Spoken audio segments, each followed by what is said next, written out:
नमस्कार दोस्तों, स्वागत है आपका वनडे एग्जाम सेंटर में। दोस्तों, आज की वीडियो में हम लोग कृष्ण भक्ति काव्य धारा पर चर्चा करेंगे और जानेंगे कि कृष्ण भक्ति काव्य धारा में कौन कौन सी विशेषताएं पाई जाती हैं।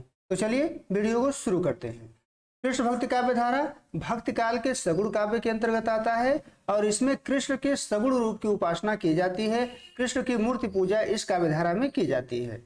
कृष्ण का उल्लेख दोस्तों सबसे पहले छांदोग्य उपनिषद में मिलता है, उसके बाद से संस्कृत में रचनाएं की जाती हैं, फिर हिंदी में रचना की जाती है। संस्कृत में जयदेव ने गीत गोविंद लिख करके सबसे पहले कृष्ण के मधुरा भक्ति परंपरा की शुरुआत की है और उसका हिंदी में भी अनुकरण किया गया है। हिंदी में विद्यापति के द्वारा सबसे पहले राधा और कृष्ण को आधार बनाकर भक्ति और श्रृंगारिक पदों की रचना की गई है। यानी विद्यापति जो हैं हिंदी में सबसे पहले राधा और कृष्ण को आधार बना करके श्रृंगारिक पद और भक्ति के पदों की रचना की है। भक्ति काल में विकसित होकर यह अपने उच्चतम शिखर पर पहुंच गई थी। यानी जो कृष्ण काव्य धारा है ये भक्ति काल में अत्यंत विकसित हो गई थी और अपने उच्चतम शिखर पर पहुंच गई थी। इसके बाद भी यानी भक्ति काल के बाद भी आधुनिक काल तक यानी रीति काल में भी और आधुनिक काल में भी किसी न किसी रूप में कृष्ण को आधार बना करके कविता लिखी जा रही थी। इस काव्य धारा के जो महत्वपूर्ण कवि हैं उसमें सूरदास हैं, नंददास हैं, कुंभन दास हैं, मीराबाई हैं, रसखान हैं। ये सभी कृष्ण काव्य धारा के महत्वपूर्ण कवि हैं। अब आगे बढ़ते हैं और देख लेते हैं कि कृष्ण भक्ति काव्य धारा में कौन कौन सी विशेषता पाई जाती है। यहाँ हम लोग विशेषताओं को दो भागों में बांट करके अध्ययन करेंगे। पहले है भाव पक्ष की विशेषता और दूसरा है शिल्प पक्ष की विशेषता। पहले हम लोग भाव पक्ष की विशेषताओं का अध्ययन करेंगे और भाव पक्ष की जो पहली विशेषता है वो है कृष्ण के सगुण रूप की उपासना। यानी कृष्ण काव्य धारा में कृष्ण के सगुण रूप की उपासना की जाती है। इस काव्य धारा के जो कवि हैं वह अवतारवाद में विश्वास रखते हैं और कृष्ण को विष्णु का अवतार यहाँ पर माना जाता है। कृष्ण काव्य धारा में कृष्ण को विष्णु का अवतार माना जाता है। कृष्ण भक्त कवि कृष्ण के माधुर्यपूर्ण लीला का चित्रण अपनी कविता में करते हैं। यानी इसमें मधुरा भक्ति की प्रधानता है। उनके लीलाओं का चित्रण, वो भी माधुर्यपूर्ण लीलाओं का चित्रण कृष्ण भक्त काव्य धारा के कवि करते हैं। इनका उद्देश्य कृष्ण की लीला के माध्यम से भक्तों को आनंद प्रदान करना है। यानी लोक मंगल की कामना नहीं करते हैं अपनी रचना के माध्यम से, बल्कि इनका उद्देश्य है भक्तों को आनंद प्रदान करना। सूरदास ने लिखा है कि सब विधि अगम विचार ताते सूर सगुन लीला पदगामे। यानी सब कुछ विचार करके सूरदास क्या कर रहे हैं, सगुण लीला पद गावे। यानी कृष्ण के यानी सगुण जो कृष्ण हैं जिनके मूर्ति पूजा की जाती है उनके लीला के पदों को गा रहे हैं, उनके लीला का गायन कर रहे हैं, उनके लीला का वर्णन कर रहे हैं। सूरदास की भांति अन्य कवियों ने भी कृष्ण लीला का गायन किया है। नंददास ने कृष्ण लीला के महत्व को बताते हुए लिखा है। यानी नंददास जो है कृष्ण के लीला के महत्व को बताते हैं और बताते हुए उन्होंने लिखा है, जो यह लीला अचल चित्त दय सुने सुनावे प्रेम भक्ति सुपावे और सबके जे भावे। यानी कृष्ण की यह जो लीला है जो अचल चित्त दय सुनता है और सुनाता है वह प्रेम रूपी भक्ति को पाता है और वह सबके जे भावे यानी वह सबको प्रिय होता है। ये कृष्ण लीला का महत्व है। आगे बढ़ते हैं। दूसरी विशेषता है विभिन्न संप्रदायों का विकास। कृष्ण काव्य धारा जो है विभिन्न संप्रदायों के माध्यम से विकसित हुई है। भक्ति काल में कृष्ण भक्ति काव्य धारा से संबंधित कई संप्रदाय विकसित हुए थे। उस समय में निम्बकाचार्य जो थे वो निम्बार्क संप्रदाय की स्थापना किए हुए थे। वल्लभाचार्य ने रुद्र संप्रदाय की स्थापना की थी। स्वामी हरिदास ने सखी संप्रदाय की स्थापना की थी, इसको हरिदासी संप्रदाय भी कहा जाता है। और चैतन्य महाप्रभु ने गौड़ीय संप्रदाय की स्थापना की थी। तो हित हरिवंश ने राधा वल्लभ संप्रदाय की स्थापना उस समय में की थी। यानी उस समय विभिन्न संप्रदायों की स्थापना की गई थी और उसी के माध्यम से कृष्ण काव्य धारा का विकास हो रहा था। उस समय के अधिकांश कवि इसमें से किसी न किसी संप्रदाय से जुड़े हुए थे। जैसे आप उदाहरण देख लेते हैं, सूरदास जो थे वो रुद्र संप्रदाय से संबंधित थे। गदाधर भट्ट जो है वो गौड़ीय संप्रदाय से संबंधित हैं। हरिराम जो है वो राधा वल्लभ संप्रदाय से संबंधित हैं। यानी कवि किसी न किसी संप्रदाय से संबंधित था और किसी न किसी संप्रदाय से जुड़ करके कविता लिख रहा था। मीराबाई और रसखान कृष्ण काव्य धारा के संप्रदाय निरपेक्ष कवि हैं जो बिना किसी संप्रदाय में शामिल हुए इस धारा को आगे बढ़ा रहे थे। यानी किसी संप्रदाय में शामिल नहीं थे, फिर भी कृष्ण काव्य धारा को आगे बढ़ा रहे थे। आगे बढ़ते हैं। अगली विशेषता है वात्सल्य वर्णन। कृष्ण काव्यधारा की बहुत ही महत्वपूर्ण विशेषता है वात्सल्य वर्णन। कृष्ण कवियों ने कृष्ण के बाल रूप का चित्रण बड़े ही मोहक और कलात्मक ढंग से किया है। इन कवियों के द्वारा कृष्ण के बालपन के सभी पक्षों का वर्णन किया गया है। यानी जब कृष्ण बचपन में थे, बालक रूप था, तो उनके सभी पक्षों का वर्णन इनके द्वारा किया गया है। कृष्ण एक चंचल बालक हैं, उनकी बाल चेष्टाएं बहुत ही सुंदर हैं और बाल चेष्टाओं को आधार बना करके ही कवियों के द्वारा कविताएं लिखी गई हैं। कवियों ने कृष्ण को माखन खाते हुए दिखाया है, घुटनों के बल चलते हुए चित्रण किया है, बालकोचित प्रश्न करते हुए चित्रण किया है, झूठ बोलते हुए चित्रण किया है। इन सभी लीलाओं का, उनके बचपन के लीलाओं का चित्रण किया है और यह अत्यंत सुंदर है, अत्यंत मनोहर है। इन विभिन्न रूपों में चित्रण किया गया है। कृष्ण यशोदा से पूछते हैं, यहाँ पर बालकोचित प्रश्न करते हैं कि मैया कबहि बढ़ेगी चोटी, कितनी बार मोहि दूध पियत भई, यह अजहू है छोटी। कृष्ण यशोदा से पूछ रहे हैं कि हे माता, कब ही बढ़ेगी चोटी, हमारी चोटी कब बढ़ेगी। कितनी बार मुझे दूध पियत भाई, कितनी बार मैं दूध पी चुका हूं, लेकिन अभी भी यह चोटी हमारी छोटी है, यह कब बढ़ेगा। तो यहाँ पर कृष्ण बालकोचित प्रश्न करते हैं। हिंदी साहित्य में वात्सल्य का ऐसा वर्णन अन्यत्र जो है कहीं नहीं मिलता। किसी दूसरे के काव्य में ऐसा वात्सल्य का चित्रण नहीं मिलता है। सूर्य का वात्सल्य वर्णन सभी कृष्ण भक्तियों में सर्वश्रेष्ठ है। यानी जितने भी कृष्ण भक्त कवि हैं उसमें सबसे श्रेष्ठ जो वात्सल्य वर्णन है वो सूरदास का है। सूर्य के वात्सल्य वर्णन की प्रशंसा करते हुए शुक्ल जी ने लिखा है कि ऐसा लगता है कि यशोदा न रही मानो सूर हो गई और सूर न रहे यशोदा हो गए हैं। कहने का आशय है कि जो कृष्ण काव्यधारा है उसमें वात्सल्य वर्णन एक प्रमुख विशेषता है। आगे बढ़ते हैं और अगली जो विशेषता है वो है प्रेम वर्णन। कृष्ण काव्यधारा में राधा कृष्ण तथा कृष्ण और गोपियों के प्रेम जो है प्रसिद्ध है। एक तो राधा और कृष्ण के प्रेम का वर्णन किया गया है और दूसरा कृष्ण और गोपियों के प्रेम का वर्णन किया गया है। यह जो प्रेम है यानी कृष्ण काव्यधारा में जो प्रेम है वह मर्यादा से संयमित नहीं है बल्कि बंधन रहित है, स्वच्छंद प्रेम है। यानी कृष्ण काव्यधारा का जो प्रेम है उसमें मर्यादा का भाव नहीं पाया जाता है, यह बंधन रहित और स्वच्छंद प्रेम है। यहाँ प्रत्येक गोपी को कृष्ण से प्रेम करने का अधिकार है।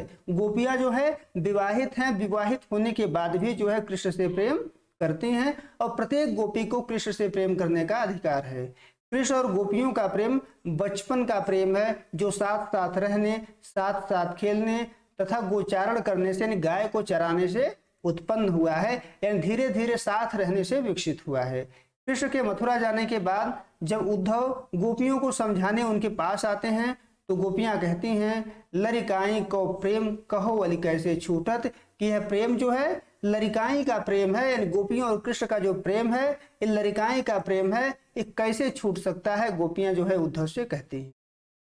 लेकिन राधा और कृष्ण का जो प्रेम है वो परिचय से शुरू हुआ है। गोपियों और कृष्ण का जो प्रेम है वो बचपन से ही साथ रहने से शुरू हुआ है, लेकिन राधा और कृष्ण का प्रेम परिचय से आरंभ हुआ है। जब कृष्ण राधा को पहली बार देखते हैं तो उनसे पूछते हैं कि बूझत श्याम कौन तू गोरी, कहाँ रहती काकी तू बेटी, देखी नहीं कबहू ब्रजखोरी। यानी पूछते हैं कि तुम कौन हो, कहाँ रहती हो, किसकी बेटी हो, मैंने तुम्हें कभी भी ब्रज के गलियों में नहीं देखा है। यानी यहाँ पर पहली बार मुलाकात हो रही है, बातचीत हो रही है, परिचय के माध्यम से प्रेम का यहाँ पर शुरुआत होता है। इस काव्यधारा का जो प्रेम वर्णन है संयोग से अधिक वियोग वर्णन के लिए प्रसिद्ध है। यानी इनके प्रेम में वियोग की अधिकता पाई जाती है। कृष्ण जब मथुरा चले जाते हैं तो गोपियों को विरहजन्य दुख भोगना पड़ता है, गोपियों को जो है विरह उत्पन्न हो जाता है। यही इनके प्रेम की गहराई का पता चलता है।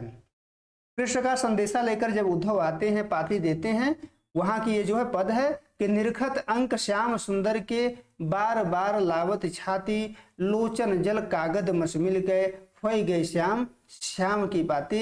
ये गोपियों के प्रेम के गहराई को दिखाता है कि कृष्ण के पत्र को पा करके गोपियों की क्या स्थिति है।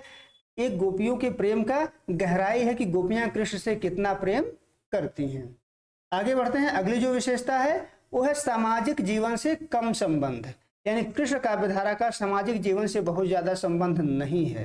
कृष्ण भक्त कवियों का जीवन पूर्णतः कृष्ण को समर्पित है। सामाजिक जीवन से इन कवियों का संबंध कम रहा है, यानी सामाजिक जीवन पे कविता बहुत कम लिखे हैं। ये कवि अपने युगीन यथार्थ का चित्रण अपनी कविता में नहीं किए हैं, यानी उस युग के यथार्थ का वर्णन इनके द्वारा नहीं किया गया है। कुंभन दास अकबर के निमंत्रण पर एक बार सिकरी गए हुए थे। लौटकर उन्होंने अपने अनुभव को इन शब्दों में व्यक्त किया है। संतन को कहाँ सिकरी सो काम, आवत जात पन्हैया टूटी, बिसर गयो हरिनाम। यानी संतों को सिकरी में कोई काम नहीं है, राजनीति से कोई काम नहीं है। आवत जात पन्हैया टूटने, आते जाते चप्पल टूट गया। बिसर गयो हरिनाम, और ईश्वर का नाम भी हम भूल गए। यानी ये जो कृष्ण काव्यधारा की कवि हैं वो समाज से बहुत कम संबंध रखते हैं, समाज पे बहुत कम कविताएं लिखते हैं। कृष्ण भक्त धारा के जो कवि हैं पूरी तरह कृष्ण लीला के गान में मस्त रहते थे, समाज और सामाजिक जीवन की चिंताएं नहीं करते थे। सूरदास के संबंध में शुक्ल जी ने लिखा है, सूर्य के संबंध में यह कह देना आवश्यक है कि वे अपने भाव में मग्न रहने वाले थे। तुलसीदास जी के समान लोक संग्रह का भाव इनमें न था। समाज किधर जा रहा है इस बात की परवाह ये नहीं रखते थे, यानी समाज की चिंता ये नहीं करते थे। लोक संग्रह का भाव इनमें नहीं था, बल्कि ये कृष्ण के लीला के गान में मस्त रहने वाले थे। समाज की चिंता ये नहीं करते थे, समाज से इनका संबंध बहुत कम था। आगे बढ़ते हैं। अगली विशेषता है प्रकृति चित्रण। कृष्ण भक्त कवियों के काव्य में प्रकृति का केंद्रीय स्थान है। वैसे तो इन कवियों के द्वारा प्रकृति के सभी रूप का चित्रण किया गया है, पर प्रकृति के उद्दीपन रूप का चित्रण इनके द्वारा अधिक किया गया है। यानी प्रकृति के उद्दीपन रूप का चित्रण कृष्ण भक्ति काव्यधारा के कवि अधिक करते हैं। ये कवि प्रकृति के प्रति अधिक संवेदनशील हैं। यह कवि की संवेदनशीलता ही है कि जब कृष्ण मथुरा जाते हैं तो उनकी याद में गोकुल की गायें भी दुखी हैं। यानी कृष्ण जब मथुरा चले जाते हैं तो उनके याद में जो गोकुल की गायें हैं वह भी दुखी हैं। सूरदास ने लिखा है कि ऊधो इतनी कहियो जाए, अति कृषगात भई हैं तुम बिन, बहुत दुखारी गाय। यानी गोपियां उद्धव से कह रही हैं कि हे उद्धव, तुम कृष्ण से इतना जाकर के कह देना कि अति कृषगात भई हैं तुम बिन, तुम्हारे बिना गाय जो हैं अति कृषगात हो गई हैं, दुबली पतली हो गई हैं और वो बहुत दुखी हैं। यानी गाय को भी विरह उत्पन्न हो रहा है कृष्ण के दुख में। कृष्ण के मथुरा जाने पर गोपियां उनके विरह में बेचैन हैं। वे प्रकृति से भी इसी प्रकार की उम्मीद करती हैं। जो प्रकृति कृष्ण के होने पर शीतल लग रही थी वह कृष्ण के जाने पर ज्वाला के समान हो गई है, यानी तप्त लग रही है। गोपियां अपने संवेदनाओं का आरोपण प्रकृति पर कर देना चाहती हैं, यानी जो उनके हृदय पर बीत रहा है वही चाहती हैं कि प्रकृति भी महसूस करे। गोपियां कहती हैं कि मधुबन तुम कत रहत हरे, विरह वियोग श्याम सुंदर के ठाढ़े क्यों नजरे। कि हे मधुबन, तुम हरे भरे क्यों हो, तुम श्याम सुंदर के विरह में, कृष्ण के विरह में ठाढ़े क्यों नजरे, क्यों नहीं जलकर भस्म हो गए, तुम हरे भरे क्यों हो। यानी जो स्थिति गोपियों के ऊपर बीत रहा है वही वो प्रकृति पर भी देखना चाहती है, पेड़ पौधों पर भी देखना चाहती हैं। इसको संवेदन आरोप कहा जाता है, यानी अपने संवेदनाओं का दूसरे पर आरोपण कर देना। आगे बढ़ते हैं। अगली जो विशेषता है कृष्ण काव्यधारा की वो है स्त्री मुक्ति का भाव। भक्ति काल में कृष्ण काव्यधारा है एक ऐसी काव्यधारा है जिसमें स्त्री मुक्ति का भाव दिखाई पड़ता है। मध्यकाल के सामंती परिवेश में जब स्त्रियों पर तरह तरह के बंधन थे, ऐसी स्थिति में इस धारा के कवियों ने स्त्रियों को बंधन मुक्त कर दिया है। विवाहित होने के बावजूद यहाँ गोपी प्रत्येक कृष्ण से प्रेम करती है, यानी गोपियों का जो है विवाह हो गया है फिर भी प्रत्येक गोपी कृष्ण से प्रेम करती है। मीरा का काव्य इस युग के सामंती बंधन के प्रति विद्रोह है, यानी मीराबाई की जो कविता है इस युग की जो सामंती बंधन है उसके खिलाफ विद्रोह का प्रमाण है। इनका काव्य उस समय की रूढ़ियों और बंधनों से टकराता है जिससे उन्हें समाज में विद्रोह का सामना भी करना पड़ता है। मीराबाई ने लिखा है कि लोक कहया मीरा भाई बावरी, सासु कहया कुल नाच रे, बिखरो प्यारा राणा भेजा, पीवा मीरा हंस रे। यानी लोग क्या कहते हैं कि मीरा बावली हो गई है, पागल हो गई है, और सास उनके क्या कहती हैं कि कुल का नाश कर दिया, कुल को नष्ट कर दिया, मान सम्मान मिट्टी में मिला दिया। अब बिखरो प्याला राणा भेजा, राणा ने क्या भेजा था, विष का प्याला भेजा था जिसको पी करके मीरा हंस रही हैं। यानी सामंती बंधनों को मीरा स्वीकार नहीं करती हैं, उसको तोड़ करके मध्यकाल में पहली बार हुआ कि कोई स्त्री समाज की वर्जनाओं को तोड़ती है। यहाँ विद्रोह की चेतना दिखाई पड़ती है। आगे बढ़ते हैं। अगली जो विशेषता है वो शिल्प पक्ष की है। अभी तक हम लोग भाव पक्ष की विशेषताओं का अध्ययन कर रहे थे, अब हम लोग शिल्प पक्ष की विशेषताओं का अध्ययन यहाँ पर करेंगे। शिल्प पक्ष की पहली विशेषता है भाषा। कृष्ण भक्ति काव्य धारा की भाषा जो है ब्रज भाषा है। इस धारा के कवि अपनी संपूर्ण रचना जो है ब्रज भाषा में ही किए हैं। इनकी भाषा ध्वन्यात्मक है, सजीव है और भावों के अनुरूप है। भावों के अनुरूप ये भाषा का प्रयोग करते हैं।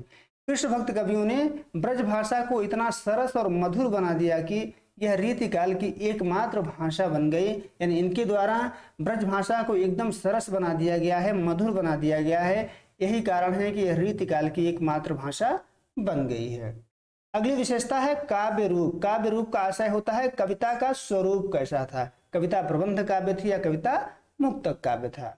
कृष्ण भक्त कवियों ने सामान्यतः मुक्तक काव्य ही लिखा है। इनके द्वारा मुक्तक काव्य ही लिखा गया है, प्रबंध काव्य बहुत कम लिखा गया है। प्रेम की गहन अनुभूति तथा गोचारण जीवन को इन्होंने मुक्तकों के माध्यम से ही व्यक्त किया है। यानी अपने भाव को इनके द्वारा मुक्तकों के माध्यम से ही अभिव्यक्त किया गया है। इनके द्वारा विभिन्न रागों में गीत शैली अपनाकर गेय पदों की रचना की गई है। यानी ऐसे पदों की रचना की गई है जिसको गाया जा सकता है, जिसे कवियों ने लीला पद कहा है। यानी इन कवियों के द्वारा जो गेय पदों की रचना की गई है इसको लीला पद कहा गया है। प्रबंध काव्य की रचना इनके द्वारा बहुत कम किया गया है। इनकी प्रबंधात्मकता भी ऊंची कोटि की नहीं है। यानी एक दो जो प्रबंध काव्य यहाँ पर मिलते हैं उसकी प्रबंधात्मकता भी अत्यंत निम्न कोटि की है, अत्यंत निम्न कोटि की है। यानी इनके द्वारा मूल रूप से मुक्तक कविताओं की ही रचना की गई है जिसको लीला पद कहा गया है। प्रबंध काव्य की रचना इनके द्वारा बहुत कम किया गया है। अगली विशेषता है अलंकार। कृष्ण भक्त कवियों के द्वारा शब्दालंकार और अर्थालंकार दोनों का प्रयोग किया गया है। इनकी कविता में उपमा अलंकार मिलता है, रूपक अलंकार मिलता है, उत्प्रेक्षा अलंकार मिलता है, यमक मिलता है, अनुप्रास, विरोधाभास आदि अलंकारों का प्रयोग इनके द्वारा किया गया है। सूरदास कृष्ण भक्ति धारा के सबसे प्रमुख कवि हैं। इनके संबंध में शुक्ल जी ने लिखा है कि सूर को उपमा देने की झक सी चढ़ जाती है और ये उपमा पर उपमा, उत्प्रेक्षा पर उत्प्रेक्षा करते चले जाते हैं। यानी इनके अलंकार वर्णन की विशेषता है कि वो बार बार उपमा देते हैं, तुलना देते हैं और बार बार उत्प्रेक्षा पर उत्प्रेक्षा करते चले जाते हैं। इन अलंकारों का वो बार बार प्रयोग करते हैं। आगे बढ़ते हैं। अगली जो विशेषता है वो है छंद। यह काव्यधारा प्रमुख रूप से पदों के लिए जाना जाता है। पदों में इनके द्वारा रचना की गई है। पदों का प्रयोग ये विभिन्न रागों, यहाँ रागों कर लीजिएगा, रागों के अनुरूप किए हैं जिससे उनके काव्य की संगीतात्मकता और लयात्मकता बढ़ गई है। यानी जब ये पद रचना करते हैं तो विभिन्न जो है राग के अनुरूप करते हैं जिससे उनके काव्य की संगीतात्मकता और लयात्मकता बढ़ गई है। पद के अतिरिक्त एक कवि अपने काव्य में दोहा का प्रयोग करते हैं, सवैया का प्रयोग करते हैं, कवित्व आदि छंदों का प्रयोग इनके द्वारा किया गया है। उम्मीद है दोस्तों ये वीडियो आपको पसंद आया होगा। आप समझ पाए होंगे कि कृष्ण काव्यधारा में कौन कौन सी विशेषता पाई जाती है। अगर आपको वीडियो ये पसंद आया है तो आप हमारे चैनल को सब्सक्राइब करिए, वीडियो को लाइक करिए, शेयर करिए। बहुत बहुत धन्यवाद।